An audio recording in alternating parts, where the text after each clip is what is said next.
In this episode, let's have a look at the GVB Action Camera Gimbal along with 3 low-cost action cameras.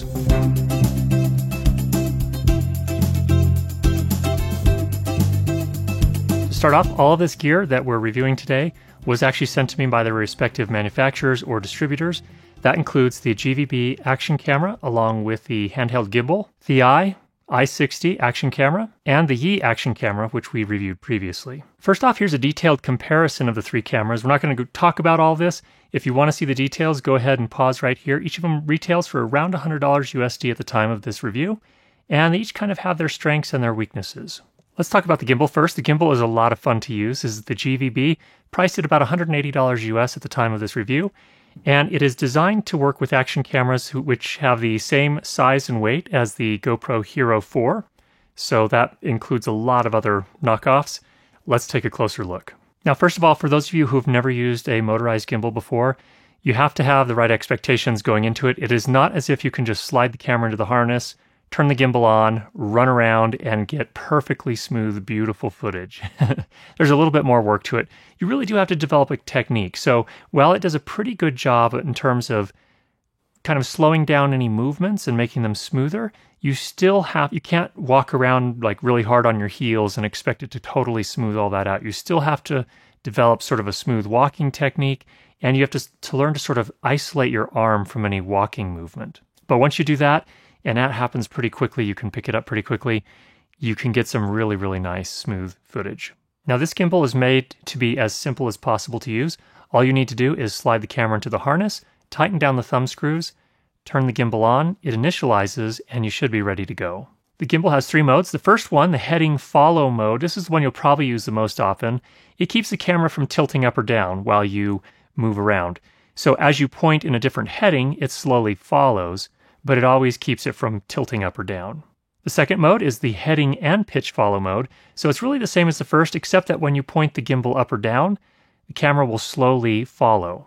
Then third, there is the track mode, and what this mode does is it essentially locks onto your subject, and anywhere you move, it turns the camera toward your subject. Now, if that didn't make sense, all you have to do is experiment with them a little bit, and you'll quickly kind of intuitively make sense of each of those. In my testing, I got about 2 hours of battery life, which seems pretty respectable given the size, which is really, really small. It's very convenient because it's so small and lightweight. I was wearing cargo pants out when I shot this parade, and I was able to slide it into one of the cargo pockets when I wasn't using it. So it's super convenient to be able to kind of put it down when you need to and grab it again when you're ready to go. Now, I did get a few instances where the gimbal sort of jerked when I moved too suddenly, and that's pretty natural with most motorized gimbals. But for the most part, I was able to get nice, smooth video. As for the cameras, we reviewed the ThiEYE Action Cam a while back. You can go ahead and see that over here if you're interested in that. But what I learned is, looking at these 3 cameras, I really, really like having a small screen. It just makes things so much simpler. It gives me a lot more confidence that I'm capturing what I want to capture and that my settings are set correctly and that I'm actually recording. So in this case, the ThiEYE and the GVB Action cameras sort of have the advantage over the ThiEYE Action Cam, which doesn't have a screen. On the other hand, as a trade-off, the ThiEYE Action Cam has the best battery life, measuring it at about 90 minutes, whereas the other 2 are a fair bit shorter than that. The ThiEYE i60 Action Cam is actually very, very contrasty, and it applies quite a bit of sharpening in the camera itself. The ThiEYE is much lower contrast and also a little on the soft side, but also seems to have a little bit more dynamic range than the other 2. It also seems to have the least digital noise. And then the GVB sits somewhere in between those other 2 cameras in terms of sharpness, contrast, and dynamic range. I hope that was helpful for you. If you have any questions, go ahead and leave those down below. And if you have not already subscribed, make sure you do that. And we'll be sure to get you more great videos on how to improve your lighting and sound for video. Talk to you soon.